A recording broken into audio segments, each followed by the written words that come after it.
Assalamualaikum warahmatullahi wabarakatuh. Di sini saya akan mempresentasikan hasil River of Life saya, yang dimana pada hari Selasa kemarin ada beberapa anak yang sudah mempresentasikan, tapi berhubung sekarang Bu Ayun tidak ada, saya mempresentasikan di HP atau di video. Nah, langsung saja kita ke ceritanya. Jadi pada saat Jadi pada 23 Maret 2009 saya lahir. Itu awal mula kehidupan dimulai. Dimana saya lahir di Lumajang, di Bidan UIN yang ada di sebelahnya GOR kalau tidak salah. Itu saya tahu tempatnya tapi tidak tahu alamatnya. Tidak tahu alamatnya. Nah, berhubung saya pada saat bayi tidak ingat apa-apa atau masih belum terekam memorinya, jadi langsung saja kita ke pendidikan PAUD. Nah, pada PAUD itu seingat saya pas di foto itu nangis, tapi saya kelihatan lucu pas itu. Terus habis itu TK. Nah, pada TK itu yang harusnya TKB sudah kayak lancar membaca atau apa pada umumnya gitu kan, kebanyakan pada tingkat TKB itu kan banyak yang sudah bisa membaca atau mengeja atau apa gitu, yang udah lancar gitu membacanya. Tapi saya belum bisa karena pada saat itu ibu saya itu lagi sakit tipes kalau tidak salah, itu lama banget ya. Saya tuh bukan dipeduliin, lebih tepatnya kayak wes arek iki kayak bisa belajar sendiri, tapi otak saya tidak mampu. Saya tuh harus diajarin terlebih dahulu agar bisa mencapai hal itu. Nah, pas langsung saya masuk SD, itu saya belum bisa membaca secara lancar, masih kayak gelagapan gitu, bahasa Indonesianya ya, kayak masih belum lancar gitulah. Nah, terus tapi seiringnya berjalannya waktu saya lancar membaca. Terus pada saat kelas 1 SD kan malamnya kan diajarin matematika sama ibu. Itu ibu saya sudah sembuh. Sama ibu itu berapa ya? Pokoknya seingat saya itu hasilnya itu 40. Pas diajarin ibu itu 40. Bukan nih. Berapa gitu pokoknya. Terus pas besoknya pas dikasih tugasnya itu saya lupa caranya, alhasil ya dapat 40, nilai 40 itu. Terus saya bilang ke ibu saya, "Bu, aku oleh 40" gitu kan. Habis itu langsung saya dipukulin gara-gara dapat 40, padahal malamnya itu udah bisa, tapi saya lupa. Terus pada kelas saya itu dari kelas 1 sampai kelas 2 itu saya peringkat 11, 10, 9 gitu, kayak bertahap gitu. Alhasil saya dileskan ke tetangga saya. Terus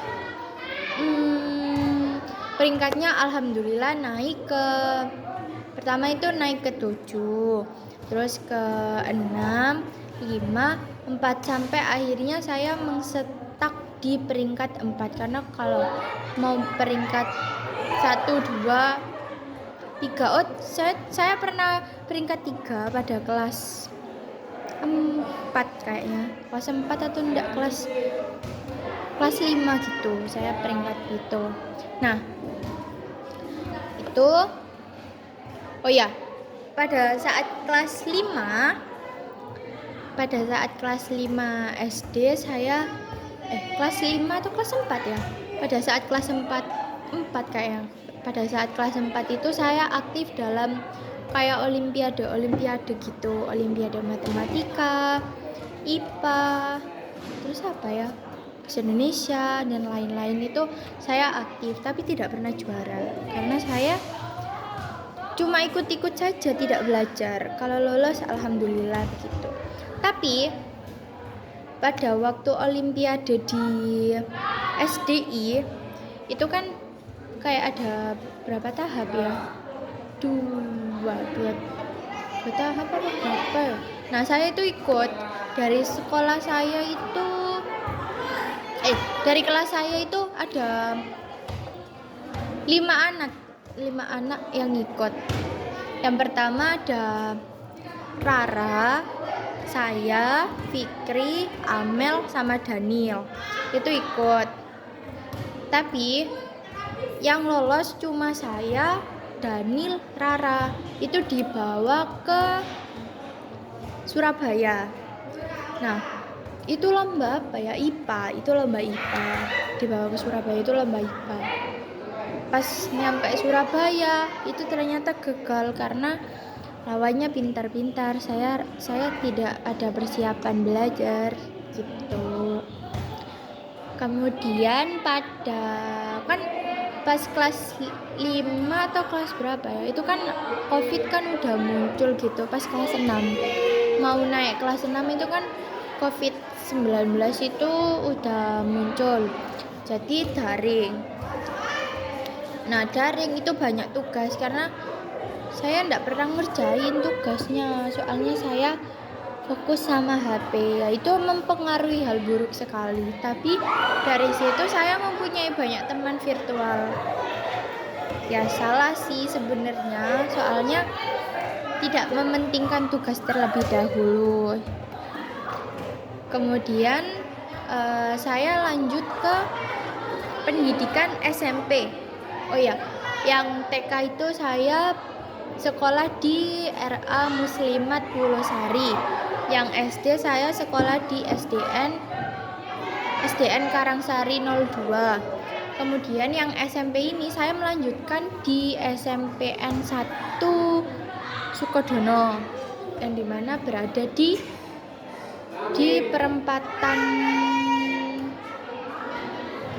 perempatan mana ya? Ya di situ pokoknya. Nah, pada masuk SMP pengalaman yang saya ingat atau berkesan itu pada saat kelas 8, dimana pada saat itu kan ada lomba kayak tarik tambang gitu. Nah, itu kelas saya itu menang, maksudnya lanjut ke babak selanjutnya gitu. Tapi ada 2 anak ini tidak ada di tempat gitu pas waktu babak selanjutnya. Terus saya marah dong, soalnya saya udah di tengah lapangan, udah pegang talinya, terus ternyata dididis. Saya malu. Habis itu saya ke kelas marah-marah, meja saya dobrakin gini, cak gitu. Ternyata anak 2 itu ngurusin chat gitu kan.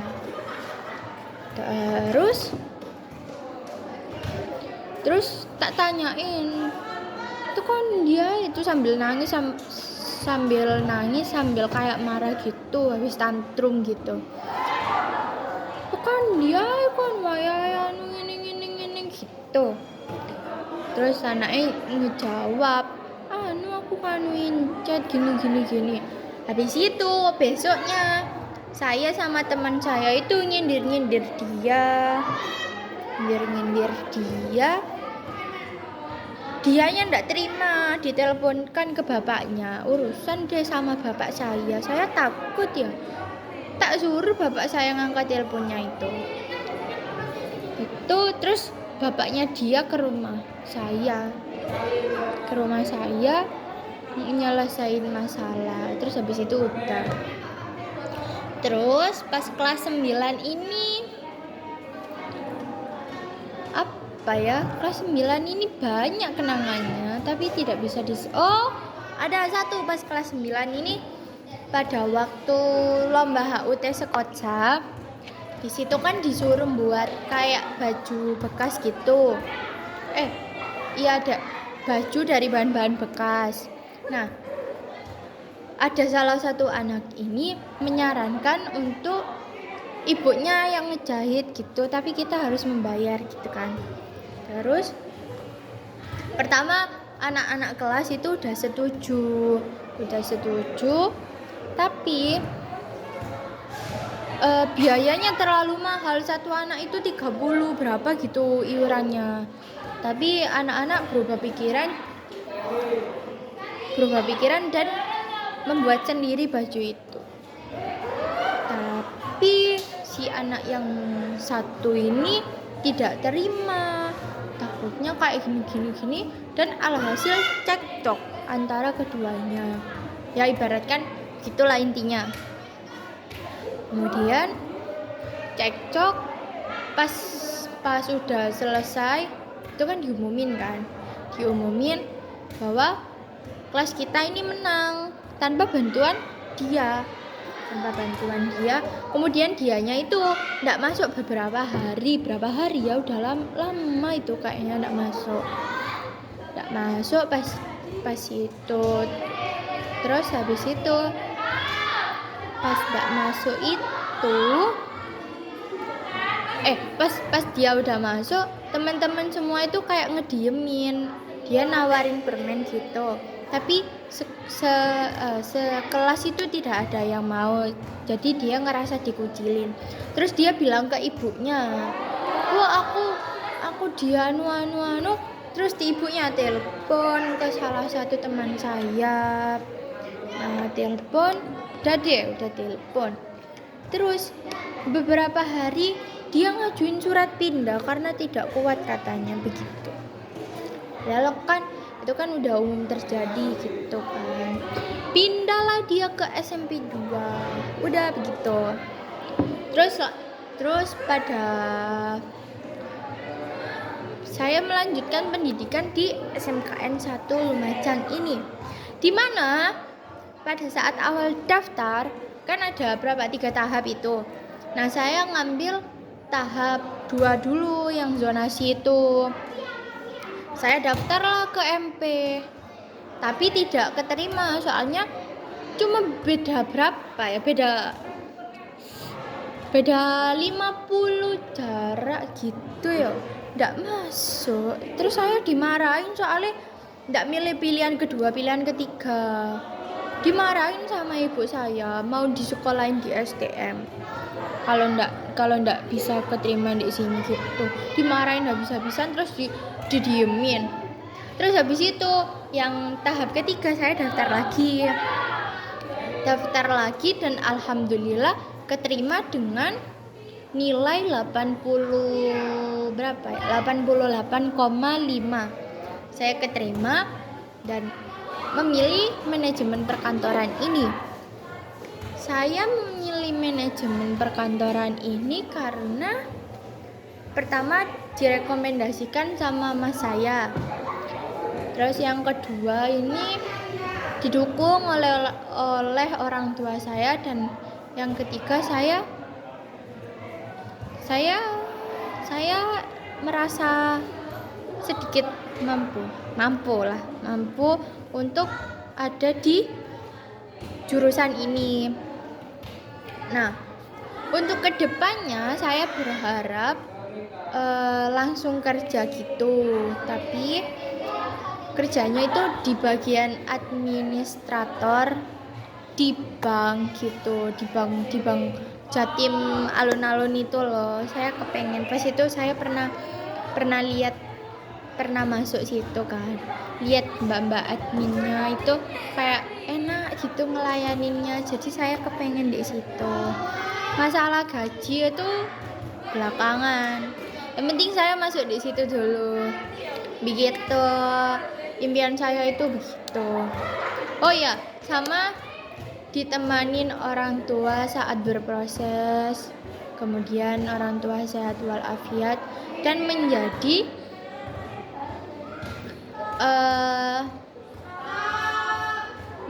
orang sukses di di di di di administrator perkantoran itu yang sesuai dengan jurusan saya. Semoga impian saya ini terkabul